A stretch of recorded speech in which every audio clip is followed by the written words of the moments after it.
SER Podcast. El maximalismo en política o consigo todo o nos quedamos con nada. Esta tesis ha vuelto a imponerse hoy en el Congreso y ha tumbado definitivamente la reforma de la ley Mordaza. El voto en contra de Esquerra y Bildu ha echado por tierra hoy el trabajo que llevaba haciendo toda la izquierda durante la legislatura para reformar la ley de seguridad ciudadana con la que el gobierno de Rajoy intentó frenar las protestas sociales de su etapa. Esto era una iniciativa del PNV, el intentar reformar esta ley, una iniciativa del PNV.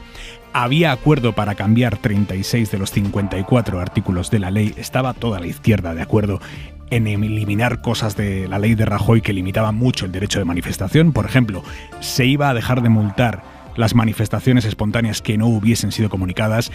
Se iba a impedir que se siguiera multando a los organizadores convocantes de las protestas por los altercados que algunos pudieran montar en esas marchas. Se iban a limitar los casos en los que la policía podía llevar a alguien a comisaría para identificarle. Se iba a dejar de considerar infracción grave determinadas manifestaciones frente al Congreso, el Senado o las asambleas autonómicas. Se iba a fijar un mecanismo por el cual los más ricos iban a pagar más por las sanciones derivadas de esta ley y los más pobres iban a pagar menos. Esto y muchos otros cambios estaban ya cerrados, a punto de aprobarse, pero Esquerra y Bildu han votado en contra porque no se ha llegado a un acuerdo sobre la prohibición de las pelotas de goma o las devoluciones en caliente, que son asuntos que no formaban parte de esta ley. Ellos intentaron meterlo como enmiendas, a pesar de que no formaba parte de la ley Mordaza a reformar. Y como no ha habido acuerdo sobre estos puntos, hoy Esquerra y Bildu han votado en contra de seguir tramitando la ley y la reforma ha decaído por completo y habrá ley Mordaza completa por lo menos hasta la próxima legislatura, porque ya no da tiempo en esta legislatura a hacer un nuevo intento. Como digo, un nuevo caso de o consigo todo o no consigo nada. El propio negociador de Unidas Podemos, el hombre que había negociado esta ley por Unidas Podemos, Enrique Santiago, llevaba días pidiendo a Esquerra y a Bildu que cedieran, que permitieran seguir los trámites parlamentarios. Hoy, de hecho, Enrique Santiago, en su intervención en el Congreso, en la comisión, les ha lanzado este mensaje a Esquerra y a Bildu. No creemos que asuntos que se regulan por otras leyes de policía, las pelotas de goma ni se mencionan en la ley de seguridad ciudadana o leyes de extranjería, aun siendo muy importante, no creemos que deban considerarse el núcleo de esta ley de seguridad ciudadana. No puede ser que por estos aspectos pueda caer esta reforma. Bueno, pues ha caído. Y ha sido llamativo cómo Podemos, a pesar de que la posición del negociador de Unidas Podemos era esta que acabamos de escuchar, Podemos ha empezado a responsabilizar del fracaso al Partido Socialista. Podemos ha votado a favor de esta reforma, ha votado a favor de lo que pactaron con sus socios de gobierno, pero han responsabilizado del fracaso a sus socios de gobierno.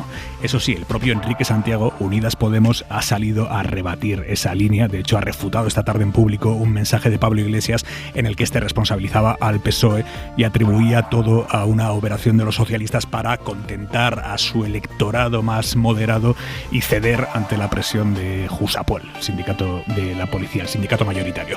Aquí se están jugando muchas partidas por debajo del nivel de tierra. Eso es obvio, cada uno tiene su agenda, tiene sus intereses, todos, y más a medida que se acercan las elecciones. Es verdad que el PSOE ha dejado pasar mucho tiempo antes de abordar la reforma. Y es verdad que poner a Esquerra y a Bildu a votar sobre el modelo policial español a 2 meses y medio de sus municipales, pues es una operación de riesgo. Pero lo que ya sí es irreversible es que, habiendo votos suficientes para cambiar los puntos más duros de la reforma de la ley Mordaza de Rajoy, en todo lo que tenía que ver con la limitación de la protesta social, finalmente no se ha hecho. Tanto Bildu como Esquerra han dicho o una ley que podamos llevar ante los nuestros con todo lo que podíamos, o no se termina de tramitar la ley. Esquerra ya hizo esto hace un año y pico. Esquerra ya hizo esto con la reforma laboral, exactamente esto. Votó en contra, incluso asumiendo el riesgo de tumbarla entera. Al final tuvo que venir al rescate el diputado del PP, Alberto Casero. Hoy no ha habido caseros. Esquerra ha vuelto a llevar hasta el final su posición de máximos y la reforma ha quedado enterrada. Por lo tanto, 8 años después de que el PP aprobara su ley Mordaza, mañana seguirá en vigor con todos los artículos que había votos suficientes para cambiar.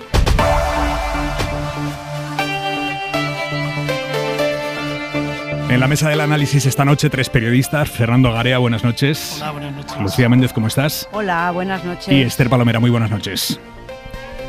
Buenas noches, Aymar. El día en 2 minutos. Marina Fernández. Un día que termina con la tensión disparada entre Estados Unidos y Rusia por un incidente militar en el Mar Negro, en pleno escenario de la guerra de Ucrania. Un dron estadounidense se ha estrellado en aguas internacionales después de chocar con un caza ruso que, según el Pentágono, hizo una maniobra temeraria y poco profesional. El Kremlin niega el choque y acusa a Estados Unidos de volar sin identificarse, de ahí que sus aviones se acercaran al dron que se dirigía, aseguran, a sus fronteras. Washington ya ha convocado al embajador ruso en Estados Unidos.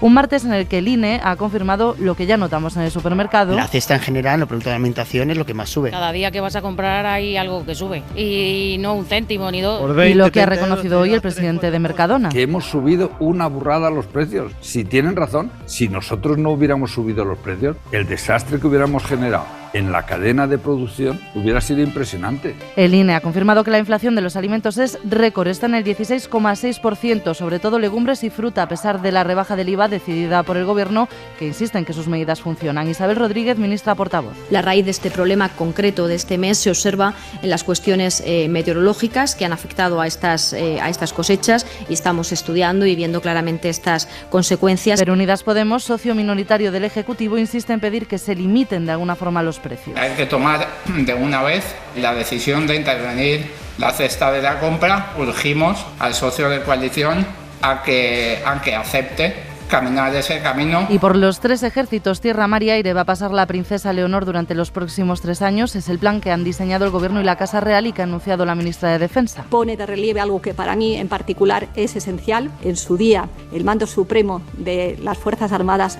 va a ser una mujer. Va a compaginar con los estudios universitarios esta formación militar que la Casa Real, lo dice en un comunicado, considera conveniente y muy valiosa. Y en la contra de hora 25...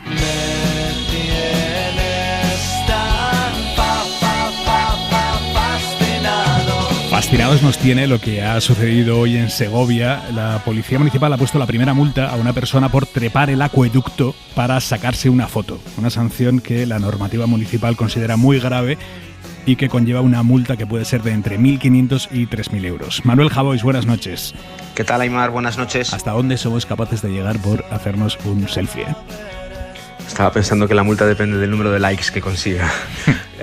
Hace unos días te quería contar que estaba paseando por el monte, por Galicia, y me encontré, esta escena es bastante habitual, ya sé que no es muy original, pero verla en primera persona impacta. Me encontré a un tío haciendo equilibrios imposibles de encima de una roca. Tenía un valle precioso debajo, eso sí, y yo te prometo que pensé que se estaba rodando algo, que estaban rodando algo, estaba rodando su propia estupidez, y casi termina rodando él literalmente. Ser presumido siempre ha sido la cosa más barata y segura del mundo. Basta un escaparate. Bueno, pues este señor tuvo que hacerse alpinista, hacerse funambulista, bucear a pulmón, contratar a un sherpa que le sujetase el móvil y arriesgar la vida para ganar un par de followers que seguramente sean más tontos que él. Hay gente que se sube también a las escaleras del Chichén Itzá en Yucatán y los corren a gorrazos, claro, cuando bajan. En la Gran Vía de Madrid ya hay que andar como Tom Cruise en Misión Imposible, esquivando los infrarrojos porque te montan el pollo si cruzas entre el fotógrafo y el tipo al que le está haciendo la foto. De verdad que yo me pongo muy nervioso. Ese hilo invisible entre la cámara y el fotografiado. Y te riñen. Hombre, ahora no pases y tal. Y yo, joder, pues si sois 10 que estáis... En fin, hay que empezar a hablar, querido amigo, de los selfistas. Hay que abrir el melón selfista. Yo confío en que Ramón Tamames dedique buena parte de su discurso en la moción a la gente que cree que el acueducto de Segovia lo construyó Instagram. Gente que cree que salir guapo es un riesgo. Toda la vida se hizo igual, entrecierra los ojitos, levanta las cejas como James Dean y cómprate un espejo o cómprate una abuela, lo que te salga más económico. Hasta mañana, Javois. Un beso, chao. Un beso.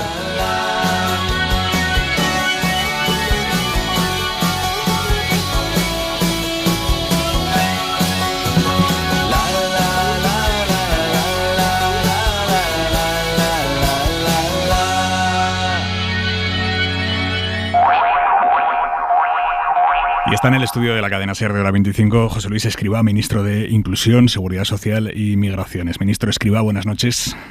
Hola, buenas noches. Y gracias por venir a la cadena SER. Un placer, como siempre. ¿En qué punto está la negociación con los sindicatos para la reforma de las pensiones?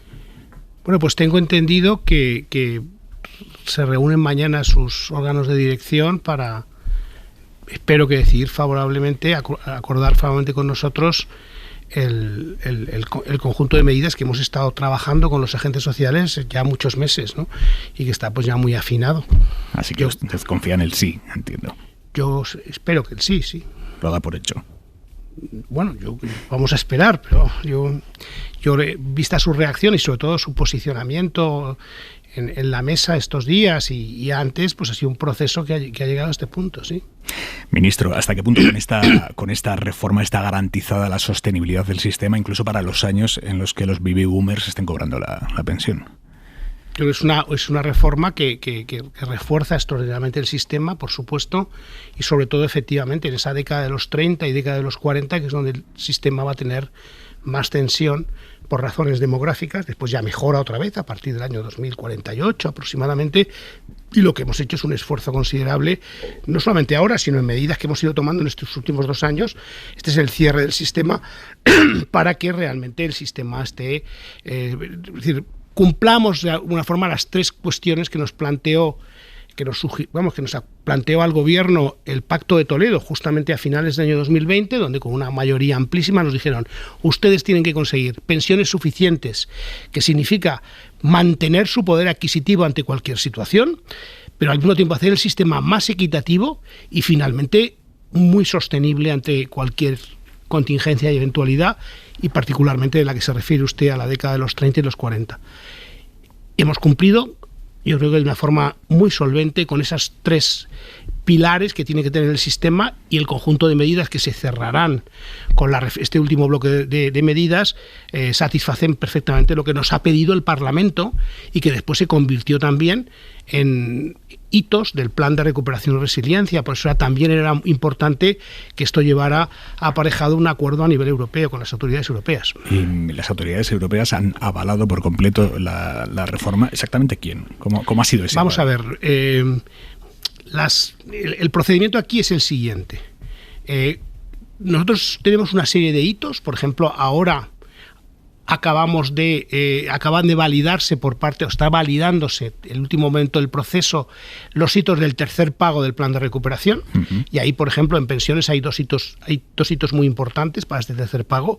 Uno es el nuevo régimen de autónomos que aprobamos en el mes de julio, y otro es el nuevo modelo y la nueva ley de planes de empleo. Eso ha llevado un tiempo. La Comisión Europea, los servicios de la Comisión Europea se toman un tiempo de evaluar los hitos de los distintos países, y una vez que los han evaluado, elevan, en su caso, una opinión positiva, una valoración positiva ante el ECOFIN, por así decirlo, es decir, el Consejo Europeo en su composición por parte de los ministros de Economía y Hacienda, y en última caso ya el Consejo Europeo a niveles de jefes de Estado y Gobierno, que son los que al final toman la decisión final. Este es un proceso que tiene sus tiempos y sus ritmos. Cuando España solicite el cuarto pago, que es el que tiene aparejado hitos como los que estamos, digamos, en proceso de aprobar en los próximos días, la Comisión Europea hará una valoración, tiene 2 meses, y hará una recomendación y hará una valoración. Este hito, al ser particularmente relevante, hemos entendido, la Comisión y nosotros, que tenían que conocerlo antes con mucho detalle, y que discutiéramos con ellos en elementos muy, muy detallados de todo ello. Y eso es lo que hemos estado haciendo, digamos, los últimos 2 meses. Y yo lo que le puedo decir ahora, dado que el proceso todavía va a seguir, es que yo tengo la convicción al 100% de que cuando llegue la valoración de la Comisión va a ser positiva.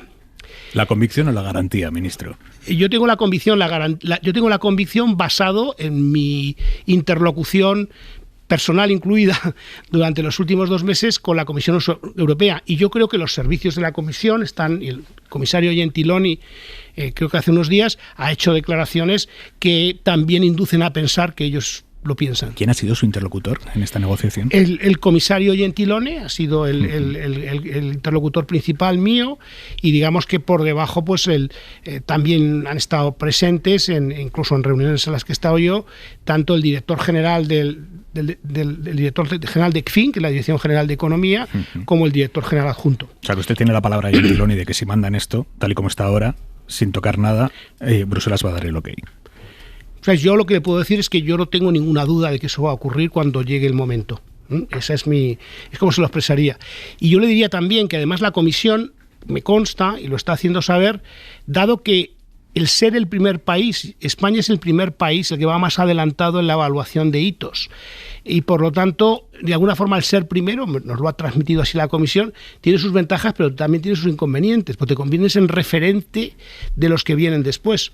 Bueno, pues la comisión le está diciendo a los países que la forma en la que ha tenido esta discusión y esta interacción con España en la reforma de pensiones debe ser un modelo de lo que deben hacer otros. ¿Qué ha cambiado para que hayan pasado ustedes de plantear una ampliación del periodo de cómputo para calcular la pensión para todos los pensionistas a plantear, digamos, una doble vía en la que se puede elegir la opción más beneficiosa para cada trabajador y que nadie salga perjudicado? Bueno, yo es que quizá yo no he sido capaz de explicarme durante este año adecuadamente, pero si uno lee el hito del plan de recuperación, tal como está, que tiene que ver con este asunto, con esta parametrización, y lo que yo he expresado en muchas ocasiones, y la referencia a la recomendación correspondiente del Pacto de Toledo, de finales del 2020, pues nunca se hablaba en estos términos. Estos son simplificaciones que se han planteado, pero que nosotros nunca hemos aceptado. O sea, que Seguridad Social en ningún momento planteó una ampliación del periodo de cómputo para todos. No, lo que le voy a decir el país entero ha entendido otra cosa, ministro. Bueno, pues mire, lo que realmente estamos intentando, que es lo que nos ha pedido el Pacto de Toledo y lo que está en el hito correspondiente del plan de recuperación, es lo siguiente. Las nuevas realidades del mercado de trabajo, desgraciadamente crecientes desde la crisis financiera anterior, han supuesto que las carreras laborales de mucha gente no sean ya lineales y que haya volatilidades, lagunas y que tus últimos años de vida laboral no sean necesariamente los mejores. Por lo tanto, la forma de cómputo de la pensión basado en un periodo de referencia pensado en carreras lineales a mejor, donde tus 25 años últimos son los mejores, ya no necesariamente es así. Por lo tanto, si queremos hacer el sistema más equitativo, más justo, es probable que tengamos que ampliar el número de años y al mismo permitir que las personas puedan descartar aquellos años donde han tenido peores resultados o incluso han estado fuera del mercado laboral. Y eso es lo que hemos hecho. Hemos creado un modelo dual donde quien quiera puede mantenerse con el régimen actual, si es que le beneficia, que es los 25 años de cómputo, pero aquellas personas que nosotros pensamos que ya en este momento puede ser una de cada 3, digamos, en el cómputo, que además lo va a hacer la Seguridad Social y le va a aplicar el régimen más beneficioso, aquellas personas que haciendo el cómputo sobre 29 años en lugar de 25 y excluyendo sus 2 mejores años, y además en el caso fundamentalmente de las mujeres con un mejor tratamiento de las lagunas, de los periodos en los cuales no han estado activos en el mercado laboral, es un reforzamiento de las consideraciones de género de equidad del sistema, se podrá elegir entre los 2 regímenes. Esto es lo que siempre hemos dicho y esto es lo que al final ha ocurrido. Esto es lo que estamos planteando. Hemos acordado un sistema que es más equitativo y que beneficia más a las personas, porque al poder elegir entre estos 2 regímenes, estas 2 situaciones, aquellos que quieran pues podrán seguir con sus 25 años en el cómputo como periodo de referencia de las pensiones. Aquellos que por tener mayor volatilidad, sobre todo en los últimos años, o en el caso, desgraciadamente, mayoritariamente de mujeres que tengan más lagunas en su vida laboral, se encuentran con un régimen alternativo que pueden elegir más beneficioso. Ministro, están muy enfadados los empresarios por la subida de las cotizaciones sociales. Hablan de impuestazo al empleo. Ya. Pues mire, yo es decir, a mí me sorprende muchísimo todo esto, porque voy a hacer varias consideraciones al respecto. Nosotros esto ya lo acordamos todos con los agentes sociales hace año y medio. Hace año y medio, de hecho, se visualizó en un acto en el Palacio de la Moncloa, donde estaban todos los representantes de los sindicatos y los empresarios, estaban allí. Acordamos una hoja de ruta donde el primer elemento era asegurar el poder adquisitivo de las pensiones con el IPC. Y todo el mundo estuvo de acuerdo. Estuvo de acuerdo que había que garantizar el poder adquisitivo, que por supuesto, y que había que, por lo tanto, derogar la reforma que nos llevaba en la dirección contraria del año 2013 de recorte de pensiones. Allí todo el mundo estuvo de acuerdo, pero también nos pusimos de acuerdo que aquello había que financiarlo, que este régimen que asegura el poder adquisitivo y que asegura pensiones suficientes tiene que financiarse. Tiene que financiarse con medidas. Allí nadie dijo que no, pero ahora ha llegado la hora de la verdad y yo creo que hay que estar a las duras y a las maduras. Ahora hay que poner encima medidas que aseguren la suficiencia, digamos, la sostenibilidad del sistema. Y en estos meses que llevamos con los agentes sociales desde el otoño, pues desgraciadamente la COE no nos ha puesto encima de la mesa ninguna alternativa a las medidas de recursos y de ingresos que hemos estado planteando y hemos ido ajustando. Ninguna. Si alguno de ustedes conoce... Es que aquí hay algunas personas más, pero bueno... Se refiere el ministro a Lucía Méndez y a Fernando Garea. Si alguien en la audiencia conoce qué medidas alternativas vienen desde el ámbito patronal a las que se han planteado, que me las hagan saber, porque yo las he estado pidiendo todo este tiempo. Pero permítame que haga una segunda consideración. Y lo que estamos haciendo realmente supone un endurecimiento de los costes laborales significativo. No. Mire usted, en España, yo creo que esta es la referencia. En España, el coste laboral por hora trabajada es de 25,4 euros. ¿Y la media europea? 32. Italia 32 euros, 24,5. ¿Sabe usted cuánto supone las medidas que estamos tomando? Todas estas medidas que están oyendo, que qué barbaridad y tal, supone pasar el coste de la hora laboral de 25,4 euros, a 25,5. Y al final del periodo, que será en el año 2050, a 25,8. Son exactamente 37 céntimos por hora trabajada. En el año 2050, pasar de 25,4 a 25,8. La media europea 32 hoy ya. Italia, que es un país, digamos, que puede tener un nivel de productividad similar al nuestro, 30. Claro, ministro, ¿usted entiende el empresario que dice: yo para un trabajador cualificado X tengo 80.000 y esto es lo que tengo para él? Si tengo que cotizar más por él, menos salario le voy a poder ofrecer porque es que no tengo más que 80.000 para él. Ya, pero es que, es decir, lo que estamos viviendo, yo creo que cuando hablamos de competitividad tenemos que ver la relación de costes laborales con los países de nuestro entorno. Usted sabía que en los últimos, en los últimos 12 años y de forma recurrente y sucesiva, los costes laborales en España han subido un 10% menos que en el conjunto del área del euro, en los últimos 12 años. Es decir, España tiene espacio y margen para manejarse prudentemente estas subidas de costes laborales. Y si no, y yo creo que es algo de lo que tenemos que enorgullecernos todos, las empresas españolas están teniendo un comportamiento exportador ejemplar. Es decir, son de los países de nuestro entorno los únicos que están ganando cuotas de exportación dentro de los países más grandes del área del euro. Es decir, tenemos el mejor comportamiento exportador, incluso durante la pandemia, de prácticamente ningún país europeo. Seguimos con superávit por cuenta corriente, incluso con la situación de costes energéticos en la cuenta corriente.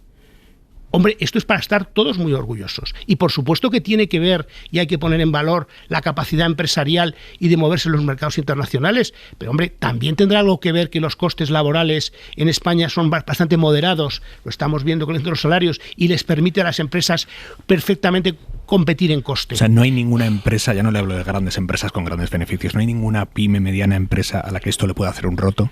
Vamos a ver, es decir, nosotros pensamos, y además que esto se va a desplegar en un periodo de 30 años, de una forma absolutamente gradual y totalmente manejable. Claro que no, esto es absolutamente manejable. El nivel medio de costes laborales en España es todavía relativamente bajo. Es que eso lo tiene que saber todo el mundo. Y si no tendríamos estos niveles, digamos, de desempeño en el sector exterior, que son el resultado de decisiones individuales de muchas empresas que hay que poner en valor y reconocer, obviamente, pero que también tiene que ver con el esfuerzo general de la sociedad y del funcionamiento del mercado de trabajo nuestro. ¿Qué pensó ayer al escuchar a la representante de la COE diciendo, en relación a la reforma, si todo se lo lleva el gobierno, ¿qué queda para los demás? Ese sí todo se lo lleva el gobierno. Pues mire usted, yo creo que esto es demagogia pura. ¿Qué quiere que le diga? Me parece demagogia pura, porque lo que estamos haciendo es simplemente cumplir las recomendaciones. A mí me sorprende, dice, la reforma del gobierno, la reforma de Escrivá, perdone, simplemente lo que estamos haciendo es, digamos, concretando las recomendaciones del Pacto de Toledo aprobado por abrumadora mayoría hace 2 años. ¿Cuándo ha hablado por última vez con Antonio Garamendi? Pues no recuerdo, le saludé recientemente. Pero vamos, con los agentes sociales, anteayer hemos estado reunidos y nos hemos reunido constantemente y hemos tenido intercambios durante todo este tiempo y les hemos estado pidiendo propuestas. De usted con Garamendi, con papeles. Las reuniones del diálogo social, en lo que es estrictamente el intercambio de datos, se hacen, digamos, normalmente a segundo nivel. Yeah. Y las reuniones a segundo nivel han tenido lugar en muchas ocasiones, de verdad. Es decir, nosotros directamente les hemos estado pidiendo a los empresarios, oiga, pongan ustedes propuestas encima de la mesa, como ponen los sindicatos, y vamos a ver dónde nos ponemos. Es que no hemos recibido ninguna. El PP también se queja de que no han hecho ningún esfuerzo por consensuar con ellos una reforma tan profunda. ¿Esto es así? Yo creo que ahora, es decir, en la metodología que nos han pedido en el Pacto de Toledo y la metodología que se ha aplicado en España siempre es acuérdenlo ustedes con los agentes sociales y después llévelo al Pacto de Toledo. Yo mañana voy al Pacto de Toledo. Y previamente, en estos días, estamos hablando con todos los partidos, incluido el PP, pero para antes lo que nos piden es, primero acuérdelo usted o intente acordarlo con los agentes sociales. Pero, digo, igual que se ha ido informando a Gentiloni semana a semana, ¿no se puede haber ido informando al principal partido de la oposición de una reforma de país? Le puedo asegurar que durante el periodo de negociación con las autoridades europeas, no hemos... Por metodología negociadora, y porque esto hay que hacerlo de una forma extraordinariamente discreta, hemos sido muy reservados con todo el mundo. Porque este es el orden. En este momento teníamos que acordar una serie de elementos con la Comisión Europea, después de haber estado hablando con los agentes sociales. Hemos vuelto con los agentes sociales estos días y ahora toca el momento del Parlamento y nivel político. Pero es que así se ha hecho siempre en España. En España así se ha hecho siempre. ¿Qué acuerdos? Bueno, a veces que no se ha hecho. Yo le recuerdo perfectamente que la reforma del 2013, el Partido Popular la aprobó sin pasarla por el Pacto de Toledo, y sin pasarla por la mesa de los agentes sociales. No hubo ni uno solo diálogo. Ellos tenían mayoría absoluta en el Parlamento, que no es el caso de pero este precisamente por eso, esas reformas que se imponen, y como tienen que ser reformas que tienen que tener visos de perdurabilidad en décadas y en generaciones, tienen que intentar acordarse lo más ampliamente posible, y eso es lo que hemos hecho nosotros durante todo ese proceso. Intentarlo, pero por lo menos hay que intentarlo, porque si tú impones algo, y además es una reforma tan lesiva como la del 2013, lo que ha ocurrido es, no llegó a aplicarse de facto, el partido que la puso se echó marcha atrás y nos ha generado un problema de credibilidad a nivel europeo, porque hemos tenido que explicar, porque cuando yo voy a Bruselas, ahí me dicen, no, usted es el mismo gobierno que el 2013, para nosotros es el mismo. Entonces yo tengo que explicar que aquella reforma del 2013 jamás se llegó a aplicar y que no tenía ningún apoyo en España. ¿Y qué apoyos tienen ya cerrados? Bueno, yo creo que, es decir... PNV, lo hemos acordado dentro del gobierno. Como puede ser lógico, este es un gobierno de coalición y el primer paso es acordarlo dentro del gobierno de coalición. Mañana yo voy al Pacto de Toledo, voy a presentar todos los detalles, es el momento de hacerlo. Yo hasta ahora no lo he hecho, es decir, no lo he hecho en detalle y creo que no lo debo hacer hasta que realmente mañana lo presente a los partidos políticos y tengamos un debate allí. Es que para eso está el Parlamento, para debatir. ¿Y se aprobará el jueves en Consejo de Ministros? No lo sé. Algo intuirá, ministro. Pues vamos a ver, el debate en sí mismo es sustantivo, ¿no? ¿Y para cuándo estará, esperan que esté definitivamente aprobada? Pues yo espero que mañana en el Parlamento tengamos un buen debate, veamos qué elementos hay y a partir de ahí pues habrá que ir marcando el calendario subsiguiente. Ministro, nos ha escrito, cuando hemos anunciado que venía usted esta noche, nos ha escrito una oyente, Carmela, y dice, agradecería que le preguntasen al ministro esta noche ¿cuándo se aprobará la reforma que rebaja de 15 a 5 los años que tenemos que tener cotizados para acceder a la jubilación anticipada las personas con discapacidad del 45% o más? Efectivamente. Dice, los afectados llevamos esperando más de 2 años. Este es un compromiso del Gobierno. Ha estado en audiencia pública en los últimos meses. Ya hemos recopilado todas las sugerencias y el decreto está ya redactado y yo creo que se está enviando estos días para dictamen al Consejo de Estado. Por lo tanto, queda muy poco tiempo. O sea que antes de que termine la legislatura... Bueno, vamos a ver, un mes. Sí, es decir, el Consejo de Estado puede tardar unas semanas. Sí, claro que sí. Los órganos consultivos, ya sabe usted que para lo que quieren tardan... Bueno, el Consejo de Estado de verdad que es rápido, funciona muy bien y cumple muy estrictamente los plazos. Ministro, sobre cosas que no funcionan tan bien. Siguen los problemas para la cita en la seguridad social. Las colas en los centros de atención e información siguen siendo muy habituales. ¿Qué está pasando ahí, ministro? Bueno, citas existen. La Seguridad Social introdujo el sistema de citas en el año 2013.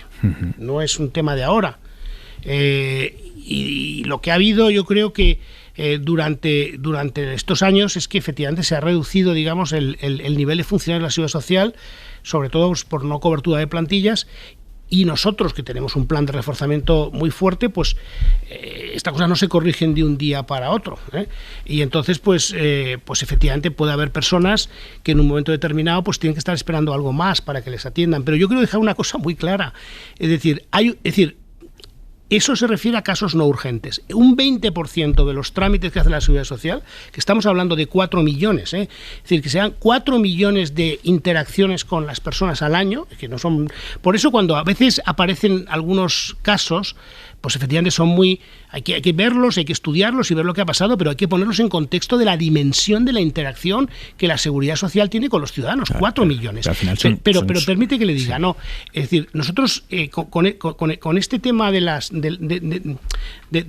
citas y de tal, lo que ocurre es que si alguien tiene que tener una interacción urgente con la Seguridad Social para una prestación que es inminente, tiene absoluta prioridad y va a la Seguridad Social, y les invito a que vayan y se le atenderá inmediatamente. Y esas son un 20% de las atenciones son de esta naturaleza en su caso, no son por cita.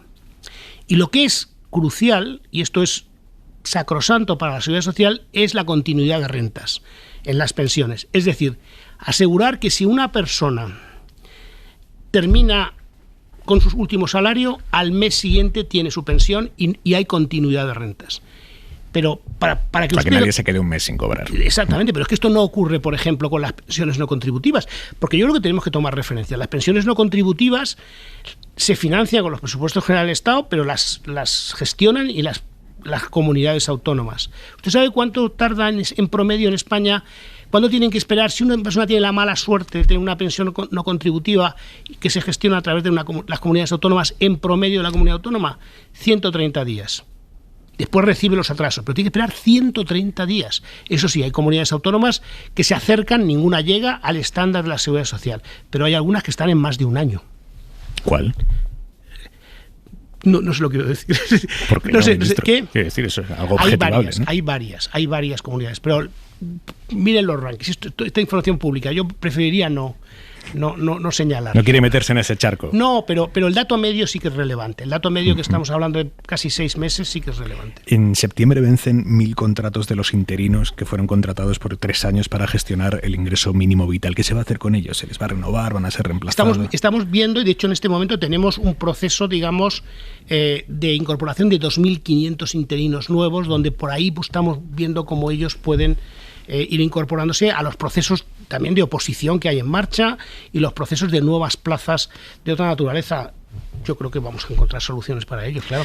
Porque tengo que decir que estos 1.000 interinos han hecho un trabajo extraordinario, porque han sido fundamentales en la gestión del ingreso mínimo vital en medio de la pandemia y que permite que hoy podamos decir que estemos en 550.000 familias que tienen el ingreso mínimo vital. Han hecho un trabajo extraordinario, pero puede que alguno se vaya a la calle.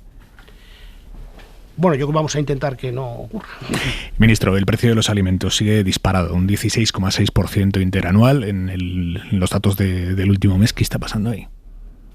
Bueno, yo lo que tenemos es perturbaciones, algunas de ellas de alimentos frescos en primera instancia, que han sido muy intensas después de la pandemia. Después de la guerra de Ucrania, pues ha habido falta de suministros de fertilizantes, por ejemplo, elevación de costes muy elevados de algunas materias primas que son relevantes en la producción de alimentos, etcétera. Esto ha tenido un cierto impacto primero en la inflación general y después se va trasladando pues a los alimentos más elaborados con una cierta carencia. Esto lo estamos viendo en todos los países de nuestro entorno. Es que la subida de precios ha sido tan intensa en los precios, en los alimentos frescos y en materias primas y sobre todo en energía, que eso tiene después una carencia de traslación al conjunto de los precios. Y el ritmo a la que están trasladando, pues lo estamos viendo en todos los países de nuestro entorno. Es un fenómeno que los bancos centrales están encima de ellos y están intentando que se anclen las expectativas de inflación para que esto se vaya moderando, y después lo que tomamos nosotros como gobierno son medidas, digamos, mitigadoras muy importantes. Ya ha habido 3 decretos, este último hasta el mes de junio, que lo que hacen es ir protegiendo a aquellos sectores en la sociedad, familias más vulnerables y empresas que se ven más afectadas por esta subida. Realmente el IVA protege a todos por igual, a los más vulnerables y a los menos vulnerables. Hay medidas más focalizadas y hay algunas medidas que son más generales. Hay una mezcla de ambas. ¿Y van a tomar más? Bueno, pues habrá que ir valorando la situación. Esto, según veamos la evolución de los precios, pues llegará el momento en que, cuando venzan estas medidas, se tomará, como se ha hecho ya en 2 ocasiones. Yo creo que el tomar medidas cada 6 meses, o como hicimos durante la pandemia, cada 4 meses con los ERTES, nos da una flexibilidad a la hora de ser más ágiles, a la hora de responder a situaciones cambiantes. Ha causado mucho revuelo hoy una declaración del presidente de Mercadona, Juan Roig, que mientras estaban anunciando beneficios de 718 millones de euros el año pasado, ha dicho: hemos subido una burrada los precios, pero si no lo hubiéramos hecho, el desastre en la cadena de producción habría sido impresionante. ¿A usted qué le sugieren estas palabras? Pues es que la verdad es que no me gustaría examinarlas con de un titular. A mí este es el literal. El titular no es un titular, es el literal. Pues yo creo que cada empresa, cada sector tiene su peculiaridad, sus singularidades, tendrán que tomar sus decisiones de traslación de precios, de traslación de costes, y a mí me resulta muy difícil evaluar exactamente, sin conocer además los detalles de esta empresa, exactamente cuáles han sido sus decisiones empresariales y qué contexto han producido. Y sobre decisiones empresariales, Ferrovial, ¿a usted qué le sugirió esto? Bueno, yo sobre Ferrovial, a mí me parece, y lo dije en su momento, me parece que es una decisión de optimización fiscal. Pues de todas las explicaciones que se han manejado, a mí la única que me resulta realmente plausible es un tema, digamos, de deslocalización por un tema de optimización de la tributación en los dividendos de las empresas, los dividendos traídos de empresas de terceros países, donde Holanda tiene un tratamiento algo mejor. Y bueno, pues también cada uno decide lo que tiene que hacer. A mí me parece muy cortoplacista moverse por estas razones, pero cada empresa es soberana de sus propias decisiones. Ministro, ¿está preocupado por los efectos que pueda tener en la banca española el contagio por la quiebra del Silicon Valley Bank? No, sinceramente no. Yo creo que esto es un fenómeno muy específico de un banco, de hecho 2 bancos, digamos, con unas características, primero de un crecimiento, cuando he visto yo algunos números hoy en la prensa, donde han doblado el balance prácticamente en 2 años. Yo he trabajado en el sistema financiero, esto es, digamos, comprar cromos para tener un problemón enseguida. Pues, es decir, crecer tan deprisa un balance sin poner en riesgo problemas de solvencia, pues es muy difícil que no ocurra. Por lo tanto, este es un banco que ha crecido a un ritmo extraordinariamente elevado. En 2 años casi ha doblado el balance, de 100.000 a 200.000 millones de dólares, y después que tendría una estructura de funding, de fondeo, con un porcentaje de financiación de depósitos mayorista pues muy elevado, y por lo tanto con riesgo de liquidez, que ante determinadas perturbaciones como las que se han producido, pues te genera una situación de este tipo. Yo creo que este tipo de instituciones no existen en España ni ya en Europa. Ministro, terminamos. Así que mañana se va al Congreso a presentar la reforma. ¿Cómo afronta esto? ¿Con ganas, con pereza? ¿Cómo lo afronta? No, yo creo que el Pacto de Toledo, sinceramente, a veces en el Parlamento tenemos, la opinión pública tiene una visión un poco de estridencia respecto al Parlamento, porque a lo mejor suele ver estas preguntas que hay en el Pleno del Congreso y que suelen ser, pues eso, efectivamente, a veces un poco desconciertan un poco por cómo se formulan y cómo se interacciona, pero después cuando uno ve el trabajo en comisión, y yo lo llevo viendo ya no solamente ahora, sino mi periodo como presidente del AIRE. Comisiones y comisiones, ministro. No, sinceramente, los parlamentarios trabajan mucho en comisión, se trabajan mucho las normas. En el Pacto de Toledo hay muy buenos parlamentarios que conocen mucho del sistema de pensiones, que además han trabajado muchísimo. Mire, han estado hasta llegar al acuerdo hace 2 años. El Pacto de Toledo recibió a cantidad de académicos expertos. Muchos de estos académicos que están opinando ahora por los medios de comunicación, todos esos han pasado por el Pacto de Toledo, han tenido la posibilidad de expresar sus opiniones en el ámbito de la soberanía popular, y por lo tanto han intentado tener en cuenta todas las visiones que hay sobre el sistema de pensiones, y el trabajo del Pacto de Toledo, aparte de que es una institución, sinceramente, una comisión no normativa que intenta llegar a consensos en España, es admirable. Lo creo así. Dígame una cosa, ¿usted cree que los que saben de pensiones en el PP están de acuerdo con su reforma, más allá de consideraciones políticas y lo que se termine votando y lo que la dirección del partido termine? Yo tengo la expectativa de que mañana sea así y que manifiesten, no sé si un acuerdo completo, pero que reconozcan que realmente con este acuerdo que llevo yo mañana, digamos, estos elementos acordados durante este tiempo en el contexto del diálogo social, básicamente damos satisfacción de una forma plena a las recomendaciones que nos hicieron hace 2 años en el Pacto de Toledo, incluyendo, por supuesto, el Partido Popular. Por lo tanto, yo creo que vuelvo al Pacto de Toledo con un Real Decreto Ley y las medidas anteriores durante estos 2 años en los distintos hitos del plan de recuperación que ya han pasado, que dan satisfacción a ese concepto que yo le decía de pensiones suficientes, con el poder adquisitivo garantizado, que en eso estamos de acuerdo todos, pero al mismo tiempo dejando un sistema más equitativo y muy sólido, muy sostenible. Ministro Escrivá, gracias por venir a Hora 25. Un placer, como siempre. Vuestro análisis, vuestro titular de la entrevista, Garea. Bueno, yo creo que lo que ha explicado el ministro es la satisfacción del Gobierno por haber superado un escollo político que siempre es difícil, y haberlo superado con el certificado de la Unión Europea, con el acuerdo dentro del Gobierno, que no es poca cosa por lo que vemos últimamente, y también con facilidad para tener esa mayoría parlamentaria. Pero, sin embargo, hay un punto en el que ese escollo político superado puede tener dificultades para el propio Gobierno, porque aunque, como él ha explicado, la cuantía de esa subida de las cotizaciones sociales para los empresarios es mínima, utilizado como mensaje contra el gobierno que sube las cotizaciones de los empresarios en el peor momento, creo que le puede provocar algún tipo de dificultad al gobierno, y en eso creo que tiene que hacer un esfuerzo de pedagogía. Lucía. Bueno, yo creo que el ministro Escrivá es una persona que explica las cuestiones técnicas bastante bien. Su explicación sobre la reforma de las pensiones creo que es una explicación pues que se entiende muy bien, todo lo que le explica. Otra cosa distinta es que pueda cuestionarse la propia circunstancia, incluso la propia revalorización de todas las pensiones sin tener en cuenta la cuantía de la pensión. Pero bueno, yo creo que en fin, a mí me parece que lo más relevante es que él no tenga duda de que la Unión Europea, de que la Comisión va a decir que sí a este plan, según sus datos y según lo que ha negociado. Ahí está, yo creo, pendiente. Bueno, el Pacto de Toledo casi siempre ha sacado las cosas por consenso. Creo que esta vez el consenso no va a ser posible, porque me da la sensación de que el Partido Popular pues no está por la labor de votar esta reforma de pensiones. Y finalmente, el señor Escrivá es una persona que otra cosa se le puede achacar, pero coherencia, por supuesto que tiene.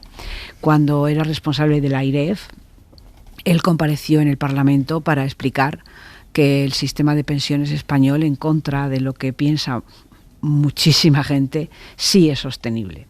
Y eso le ha causado algún disgusto con algunas personas que no están de acuerdo, porque hay numerosos expertos que opinan lo contrario, ¿no? Él es un experto y sin embargo yo creo que su credibilidad ahí pues viene derivada de su de su expertise, de su experiencia como técnico, no tanto como político, y que es verdad que el gobierno, además de lo que comenta Fernando de los empresarios, el gobierno, yo creo que a efectos de opinión pública tiene una guerra bastante perdida, y es que hay muchísimas personas que efectivamente piensan que según la demografía y según todo lo demás, las pensiones no son sostenibles y que esto que está haciendo el gobierno pues es simplemente poner un parche, ¿no? No digo que lo piense yo, que no. Digo que hay quizá mucha gente que no quiere atender las explicaciones técnicas y que ya piensa que efectivamente las pensiones no son sostenibles. Palomera. Bueno, yo creo que el Pacto de Toledo, como bien dice Lucía, tenía una tradición de consenso hasta que en el 2013 el Partido Popular decidió unilateralmente recortar las pensiones y establecer un nuevo mecanismo para la revalorización de las mismas.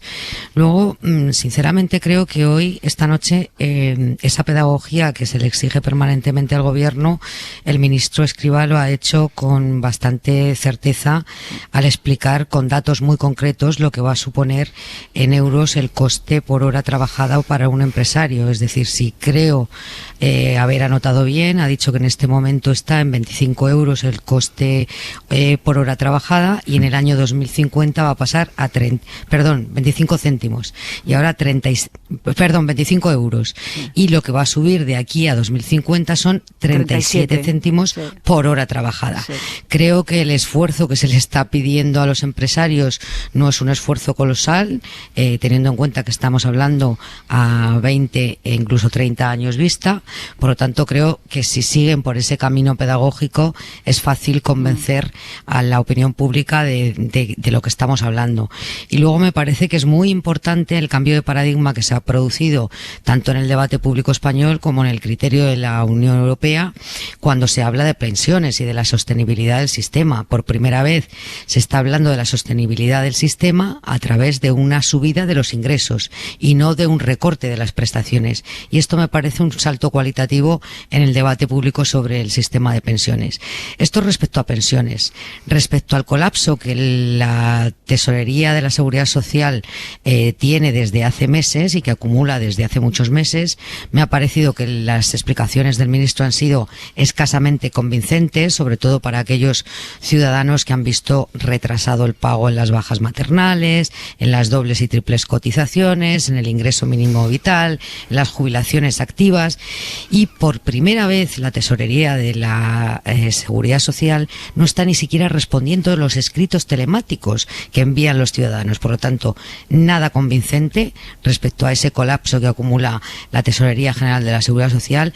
Y luego, por terminar, poco tranquilizador lo que nos ha dicho de la quiebra de Silicon Valley Bank, puesto que estos argumentos que escuchamos ahora en los dirigentes políticos, tanto en España como fuera de España, en Europa y en Estados Unidos, son los mismos que escuchamos cuando la quiebra de Lehman Brothers, ¿no? Por tanto, yo creo que en este sentido el horizonte es bastante espeso, hay muchas dudas, mucha incertidumbre, y es verdad que los gobiernos están para tranquilizar, pero no creo que hoy estemos ninguno muy tranquilos con lo que ha pasado al otro lado del océano. Sobre las pensiones, ¿se puede aspirar a un acuerdo con el Partido Popular, por lo menos para una abstención en un tema tan nuclear como la reforma de las pensiones, siendo año multielectoral este en el que estamos, Garia? No. Vale, bien. Siguiente. Lucía, tú tampoco. Bueno, yo supongo que no, que efectivamente el Partido Popular vuelve a estar instalado en el no. Lo que pasa es que yo le pediría que elaborara un poquito más los argumentos para sostener públicamente ese no, porque lo máximo que le hemos escuchado al señor Feijóo en las últimas horas es que parece, ha dicho, utilizo hoy subrayo el verbo parece, que este planteamiento para la revisión del sistema de pensiones es una chapuza. Hombre, el parece, dicho en alguien que pretende ser alternativa de gobierno, parece que, insisto, está poco elaborado. Quizás que no conoce con detalle ni la propuesta ni lo que se ha negociado por parte del gobierno con la Unión Europea. Pero imagino que mañana en el Pacto de Toledo tendrá ocasión el presidente del Partido Popular de conocer todos los detalles y darnos una explicación más elaborada de su no. Bueno, yo creo que además del no, el Partido Popular debería presentar su propuesta, ¿no? Es decir, su alternativa, porque se puede decir que no a esta reforma si tú presentas una alternativa, porque desde luego lo que está claro es que el Partido Popular tiene el discurso de que las pensiones no son sostenibles. Es decir, este discurso lo tiene. Otra cosa distinta es que tenga su propuesta para... Yo creo que al Partido Popular se le debe exigir como alternativa que no solo diga no, sino que presente su propuesta. A este respecto quiero decir que hace unos meses, cuando Alberto Núñez Feijóo se hizo cargo de la presidencia del Partido Popular, hubo algunas personas que informaron en mi periódico y, en fin, mi compañero Juan Malamed publicó una crónica diciendo que el Partido Popular estaba dispuesto a contemplar la posibilidad de que las pensiones, de que la subida de las pensiones fuera gradual, ¿no? Es decir, que las pensiones más altas subieran menos y las más bajas, o sea, algo que mucha gente está sosteniendo, y el Partido Popular parece que, bueno, pues que en algún momento en su interior se planteó esto. Y ese mismo día por la mañana Alberto Núñez Feijóo tenía una entrevista en una televisión y dijo que eso no, que él no se hacía cargo de esa propuesta y que esa propuesta no estaba dentro, el Partido Popular no la sostenía. Entonces yo creo que yo no creo que el Partido Popular vaya me parece, ¿no?, vaya a proponer un recorte de las pensiones, ni siquiera un recorte de los años de cotización. Yo lo dudo mucho, no sé cuál va a ser su propuesta alternativa, además de decir que no, pero a mí me da la sensación de que, de hecho, el propio ministro ha explicado que el Pacto de Toledo unánimemente le comandó al gobierno que hiciera esa propuesta sin decirle exactamente lo que tendría que hacer. Entonces yo creo que ahí el Partido Popular tiene ahí, pues, no sé si un problema, pero sí tiene una obligación, ¿no?, que es hacer una propuesta. Daría. Sí, explicándolo, el Feijóo ya jugueteó con esta idea de oponerse a que se subiera automáticamente el IPC en las pensiones, aunque nunca lo llegó a dejar claro y por tanto no tuvo una posición clara. Ahora creo que es una evidencia que la relación entre el Partido Popular y la COE, que en tiempos de Casado era muy mala, ahora no solo es buena, sino que hay una especie de unidad de acción entre el Partido Popular y la patronal, y dado que la patronal ha sido muy dura contra esta posibilidad de acuerdo, creo que sería remota la opción de que el PP ahora cambiara en el Parlamento. Y además ahí el gobierno tiene un problema o el PP una ventaja, y es que, como ha explicado el ministro, hasta dentro de 2 meses aproximadamente la Comisión Europea no certifica que efectivamente le satisface la propuesta y por tanto no hay un pronunciamiento oficial que pueda ser utilizado, entre comillas, contra el PP para obligarle a que vote a favor. Quiero decir, si no se pronuncia, tampoco hay argumento. Pero formalmente no existe esa posición concreta de la Comisión y eso hace que el PP sea más difícil que vire, y yo sinceramente me parece muy difícil que vote a favor. Bueno, ha fracasado hoy definitivamente la negociación en la izquierda para reformar la ley Mordaza, ley que va a quedarse tal y como está, por lo menos hasta la legislatura que viene, y de esta forma la ley Mordaza habrá estado ya más tiempo en vigor, habiendo una mayoría progresista en el Parlamento para cargársela, que cuando sumaba a la derecha. Y ahí va a estar, mañana en vigor. David Junquera. Buenas noches. Dice Moncloa, PSOE, que la devolución en caliente de la derogación tiene culpables. Esquerra Republicana y Bildu, ellos sabrán cuáles son sus explicaciones. Para una parte de Moncloa Podemos, el culpable que explica el fiasco es otro. Lamentablemente el PSOE no ha querido andar ese último tramo del camino. Y para otra parte de los morados eso no es así, y este fracaso hay que apuntárselo a Esquerra y Bildu. Eso dicen Asens y Santiago. A Esquerra Republicana y a Bildu les ha faltado responsabilidad. Son ellos los principales responsables de que no podamos debatir sobre la derogación de la ley Mordaza. En la comisión donde se ha hundido el proyecto, la derecha y la ultraderecha aplaudían y daban saltos de alegría. Las explicaciones son estas. La maravillosa propuesta que supuestamente deroga la ley Mordaza sigue permitiendo esto. Flashes disparados porque Rufián muestra una imagen de la valla de Melilla. Que son devoluciones en caliente. Pero es que también sigue permitiendo esto. Y flashes de nuevo porque hay más. Que es sacarle un ojo a la gente. Los otros responsables de la negativa la explican con metáforas. Merche Ispurua de Bildu y Joan Baldoví Compromís. Euskal Herria Bildu no será cómplice de una ley mordaza descafeinada. Yo creo que no tendría sentido una operación de cosmética con la ley mordaza. Los socialistas defienden que estaba todo listo para que la ley de seguridad ciudadana dejara de ser mordaza. Es decir, habíamos acordado y cambiado todo. Lo demás son excusas. Precisamente Moncloa excusa el nuevo desencuentro y asegura que la reforma era cosa del PNV. Palomera, tu análisis. Pues hombre, yo creo que aquí cada uno está jugando sus cartas electorales. A ver, a la pregunta de si es mejor seguir con la ley vigente que modificar el 80% de su articulado, que prácticamente estaban todos los socios de acuerdo, bueno, prácticamente no, en el 80% del articulado estaban de acuerdo, pues a esa pregunta hay que responder que no, que hubiera sido preferible modificar ese 80% del articulado de la ley vigente. A la pregunta de si hay un incumplimiento flagrante del acuerdo de legislatura que firmaron los socios de la coalición, pues hay que decir que sí, entre otras cosas porque esta reforma no la ha impulsado el gobierno, la ha impulsado el Partido Nacionalista Vasco. Por lo tanto, el gobierno ha demostrado que iba a rebufo de una iniciativa de otro grupo parlamentario. A ver, yo las explicaciones que ha dado el gobierno, o la versión que ha dado el gobierno responsabilizando a Bildu y a Esquerra Republicana de Cataluña es bastante convincente, hasta el punto de que hay parte de su propio gobierno que le responsabiliza al Partido Socialista de no haber llevado a último término la reforma. Por lo tanto, creo que podemos concluir que cada uno está jugando sus cartas electorales.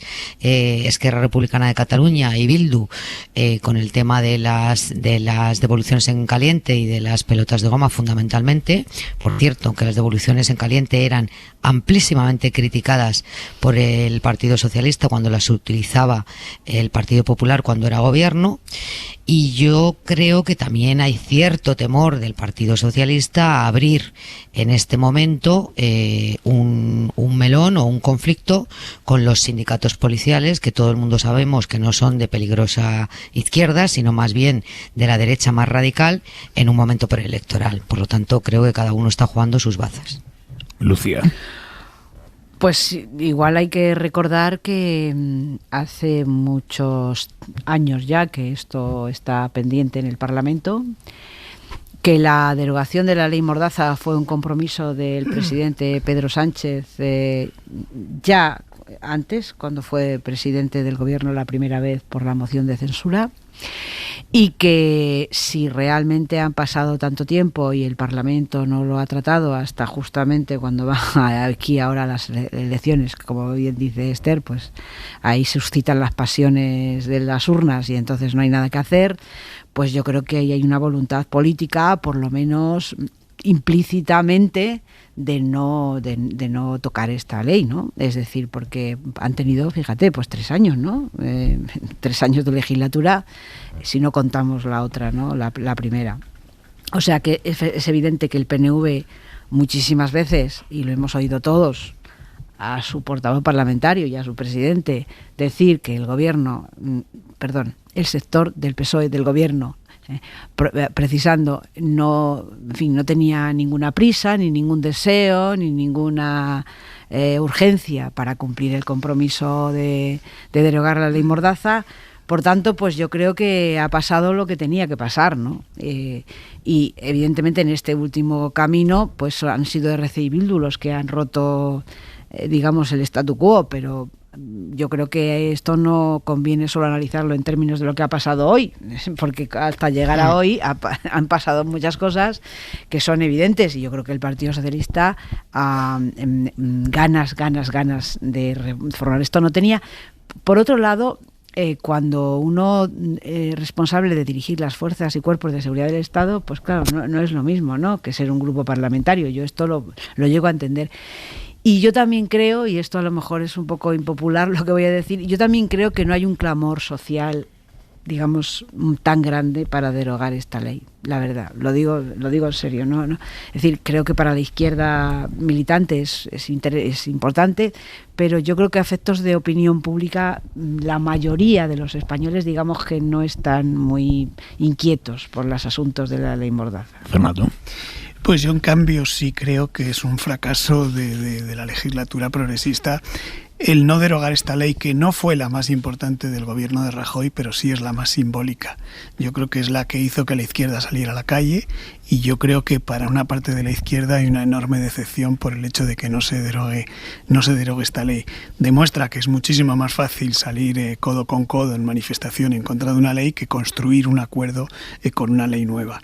Y además el choque de realidad, efectivamente, de alguien que llega al gobierno, en este caso el Partido Socialista, y que a mí me parece muy lamentable en algunos de los asuntos. Estoy hablando en concreto de lo que se refiere a las devoluciones en caliente, porque no es un tema aislado y porque creo que probablemente, si pudiéramos ver una perspectiva progresista de izquierdas para juzgar lo que ha hecho el gobierno en esta legislatura, creo que el punto más débil de lo que ha hecho desde ese punto de vista el gobierno de Pedro Sánchez es precisamente la política que tiene que ver con los migrantes. Bueno, creo que podemos ahí habría alguna... Habría algunas otras cosas. Déjame que te dé cuál es mi opinión. Creo que podemos ir a lo que fue las vallas de Melilla y los muertos con aquello de está bien hecho aquello que dijo el presidente del gobierno, las imágenes que vimos, la falta de responsabilidades. Podemos irnos también a Ceuta, donde se devolvían a los menores sin ningún tipo de garantías a Marruecos, o a Canarias con aquellas escenas de los migrantes amontonados en aquel muelle de Guineguín sin que nadie se hiciera cargo de ello. Y por eso me parece muy importante el que, además, como consecuencia y como coherencia de esa política que ha llevado a cabo en el gobierno, el Ministerio del Interior, el Ministro del Interior, por encargo y con respaldo del presidente del gobierno, respecto a la migración, creo que es coherente el que no quieran quitar la disposición que habla precisamente de las devoluciones en caliente, y a mí esto, sinceramente, me parece lamentable. Y me parece frustrante. No sé si hay una mayoría de españoles que estén preocupados con este tema, pero desde luego me parece que es un asunto que tiene coherencia con el hecho de que, de la misma forma que el Partido Popular cuando llega al gobierno le cuesta mucho trabajo derogar avances sociales que haya hecho el Partido Socialista, que haya hecho la izquierda, al Partido Socialista cuando llega al gobierno le cuesta mucho trabajo derogar limitaciones de derechos que haya aprobado el Partido Popular. Por ejemplo, un tema que no ha sido objeto de debate durante la legislatura, pero que sí lo fue cuando lo aprobó el Partido Popular, y que el hecho de que no sea debatible ya me parece importante, como es la prisión permanente revisable, o otro paso que ha dado este gobierno en ese sentido, sin que siquiera haya tenido prácticamente reflejo en los medios y ni polémica, que es el recuperar la prisión para casos de delitos reiterados, por ejemplo, pequeños hurtos, robos, etcétera. Esto lo aprobó este gobierno con una enmienda en el trámite parlamentario, y a mí, sinceramente, desde el punto de vista de la izquierda, me parece muy frustrante lo que ha pasado hoy. Y la semana que viene, a esta hora, estaremos emitiendo Hora 25 desde el Congreso de los Diputados, porque ese día se habrá celebrado la primera jornada de la moción de censura de Vox al presidente del gobierno, Pedro Sánchez, con un candidato que hoy ha dicho que muy crítico con Pedro Sánchez tampoco es. ¿Usted sigue siendo muy crítico con Pedro Sánchez y su gestión? No particularmente. Yo al presidente le tengo una cierta estima. Le regalé mi estructura económica de España y me contestó con una carta muy correcta y muy cordial. O sea, Tamames tampoco es particularmente crítico con el presidente del gobierno al que va a censurar. Lucía. Pues... Por cierto, déjame decirlo, esto lo he dicho en La Sexta. Vale. Pues mira, Aymar... Para ubicar las declaraciones de cada uno, al César lo que es del César. A mí como periodista que llevo muchísimo tiempo en el Parlamento, siguiendo la vida parlamentaria, a mí me gustaría objetar de este asunto, ¿sabes? Me gustaría apostatar, me gustaría decir, yo no puedo decir nada de esto porque me parece una vergüenza tan grande y un insulto tan grande a la institución que yo pues me reservaría en conciencia, de verdad, simplemente decir esto es un esperpento conmigo que no cuente.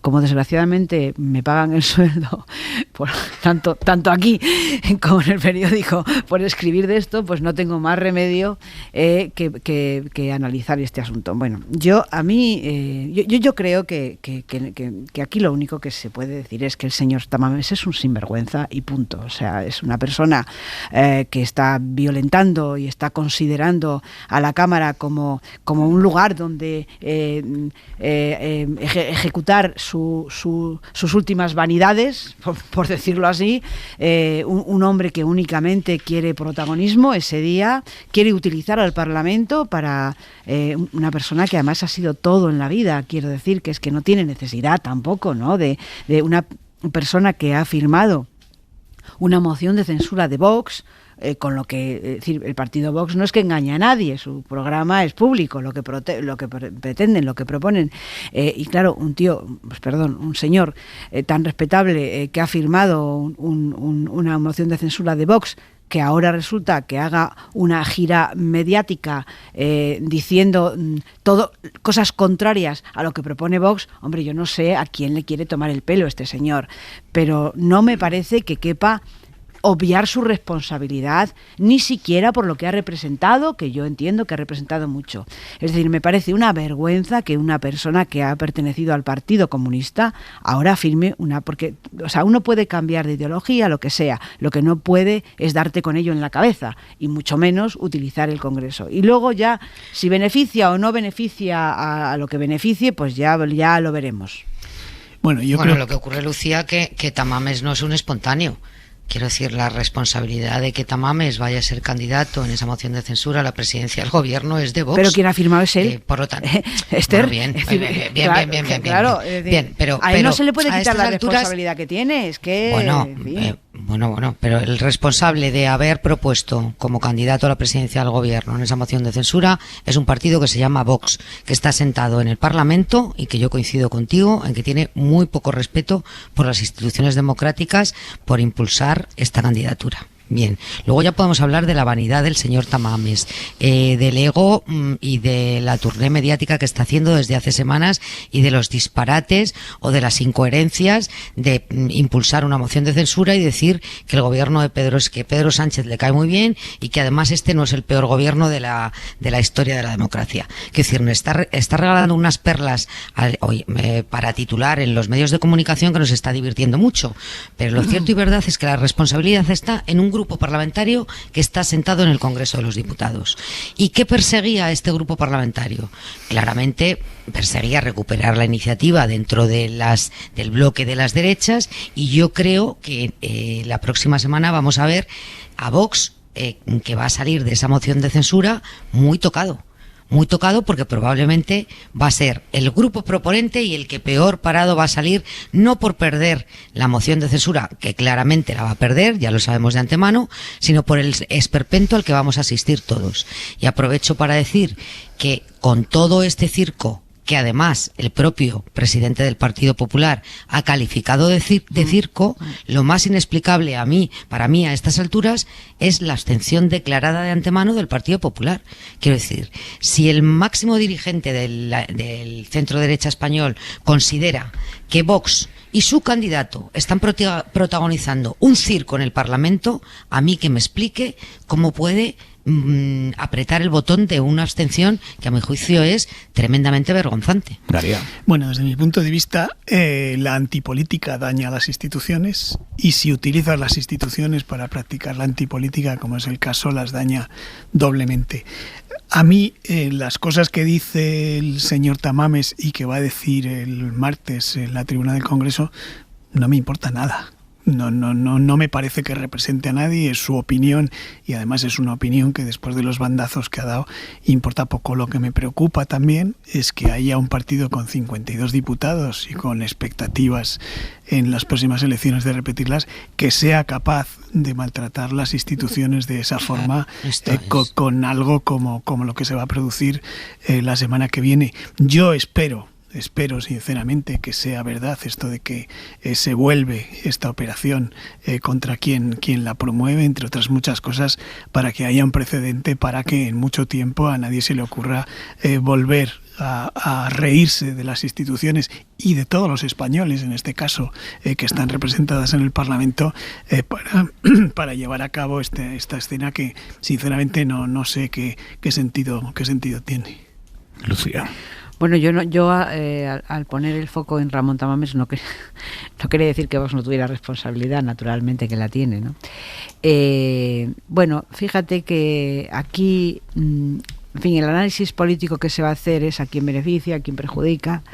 Yo creo que el gobierno, al darle una relevancia que de forma objetiva no tiene, es decir, al mostrar su respeto y al querer establecer un debate serio sobre una cosa que no se puede debatir en serio, pues hombre, está mostrando que efectivamente para ellos es un cierto alivio, ¿no? Porque va a haber una votación y en esa votación va a quedar claro que Pedro Sánchez sigue teniendo la mayoría. Y yo bueno, también... lo que va a quedar claro, perdona, es que la mayoría absolutísima de la Cámara prefiere a Pedro Sánchez antes que a Tamames.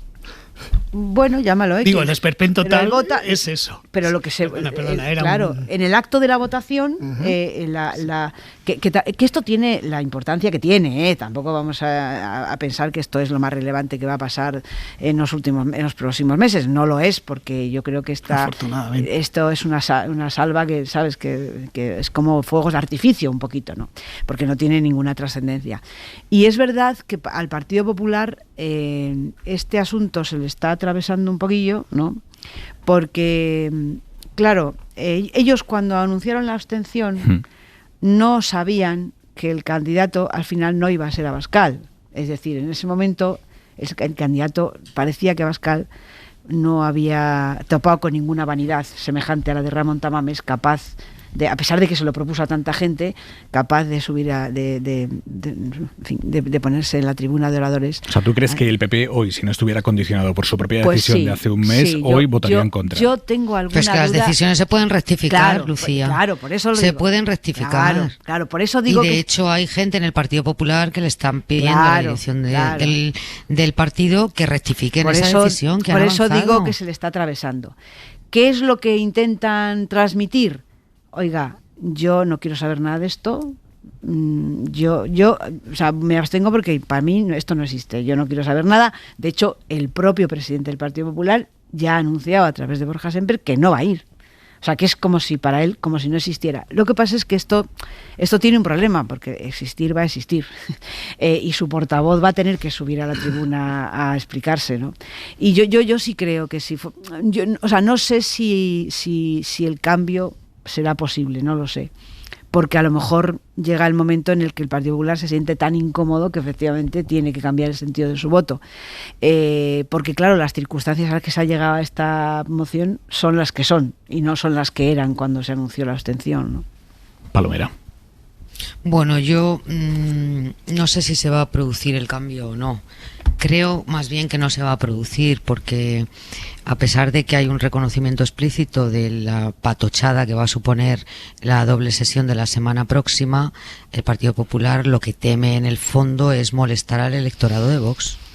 Sigue compitiendo por una parte sustancial de su electorado y por lo tanto votar no a esa moción de censura, según han interpretado en la dirección del Partido Popular, es decir no a ese electorado al que pretenden todavía conquistar antes del próximo diciembre. No hay más explicación. Por eso creo que es dudoso que vayan a cambiar. Ojalá manifiesten el respeto que merecen el Congreso de los Diputados y las instituciones democráticas, pero me temo que no va a ser así. Yo no estoy tan seguro de la crítica hacia Feijóo por la abstención, sinceramente. Es decir, yo no sé si es comprensible, yo creo que lo es, el decir esto no va con nosotros, nosotros aquí no tenemos nada que ganar, no pintamos nada, es un candidato que ni siquiera pertenece al partido, que quiero decir, todas las circunstancias que hemos hablado, y por tanto a mí no me parece que le vaya a ir mal. Es más, creo que hay una oportunidad, que es lo que creo que pretende aprovechar por lo que cuentan en el Partido Popular y que tiene sentido, que es al PP le beneficia el presentar a Vox, por simplificar, como un partido friki. Lo hizo, salvando las diferencias, cuando las elecciones andaluzas con la candidata Macarena Molona, que hizo una campaña bastante histriónica y lamentable. Le vino bien, explican en el Partido Popular, para recibir voto útil de gente que lo que quería era que gobernara la derecha, pero sin embargo a Vox no lo veían como un partido serio, y sinceramente yo no veo tan claro lo de que sea una mala decisión la abstención y que le vaya a ir mal. Porque además abstenciones de los partidos grandes en mociones de censura ha habido más, y además justificados con algunos argumentos muy parecidos, salvando las diferencias, porque no pretendo hacer comparación entre las dos mociones de censura. Recuerdo perfectamente en el 17 la moción de censura de Pablo Iglesias, el PSOE se abstuvo por decisión de Pedro Sánchez, con un discurso de Ábalos pactado con Pedro Sánchez, que estaba a punto de asumir en el Congreso, pero ya había ganado en las primarias, en la que básicamente dijo: hay que censurar a este gobierno, pero esta no es la forma, y además lo que hace es fortalecer más al gobierno, y por eso nos abstenemos. Creo que es, por cierto, el mismo discurso que está manteniendo el Partido Popular estos días. Decías, Palomera. No, que como bien decía Fernando en su exposición, creo que no son situaciones comparables, ni mociones de censuras comparables, ni candidatos comparables, ¿no? Creo que el grado de friquismo, por utilizar la misma expresión que ha utilizado Lucía, no lo habíamos visto hasta ahora en ninguna moción de censura. Pues más Por a tanto, más. No, es que además cuando alguien explícitamente dice que lo que está impulsando Vox es un circo, un circo parlamentario, en consecuencia tiene que rechazar ese circo. Ponerse de perfil ante el circo, a mí me parece que lo único que hace es ahondar en esa indefinición permanente y en ese equilibrismo al que juega el Partido Popular por conquistar el voto de Vox. Punto y 25. Creo que no hay más. Punto y 25. Joaquín Estefanía. Lecciones de 1000 días. Tal día como hoy, hace 3 años comenzó todo. El primer estado de alarma y el gran confinamiento contra la COVID. El primero de nosotros que cayó fue el periodista vasco José María Calleja, que falleció en apenas 15 días. Con lo fuerte que era Calleja, su muerte nos mostró a los demás los cuidados que habíamos de tener. Entonces no había mascarillas, ni respiradores, ni vacunas, ni nada. Y todavía no éramos conscientes de lo que empezaba a suceder en muchas residencias de ancianos. Desde esa fecha ha habido casi 7 millones de muertos oficiales en el mundo, de los cuales alrededor de 120.000 y 14 millones de contagiados corresponden a nuestro país. El informe del Defensor del Pueblo, presentado ayer, explica que los ciudadanos insisten en la necesidad de reforzar la sanidad y los servicios públicos esenciales. En estos 1000 días, los países y los ciudadanos han aprendido que muchas veces es más importante la seguridad que la eficacia económica. Pero la sanidad pública no ha recuperado ni los recursos humanos, ni los tecnológicos, ni los investigativos de antes de la pandemia. Algunas de sus partes, como la atención primaria y extrahospitalaria, están famélica y nos tienen hoy indefensos ante nuevos golpes. Punto y 25.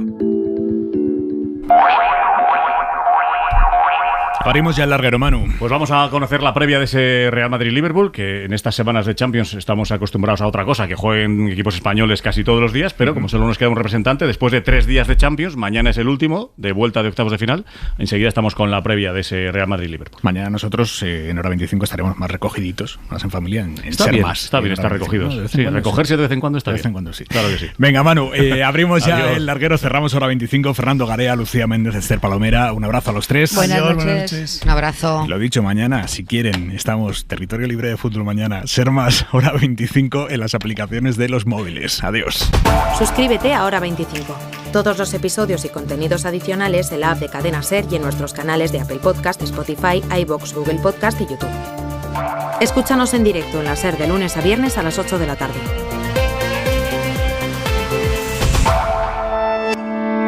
Cadena Ser. La radio.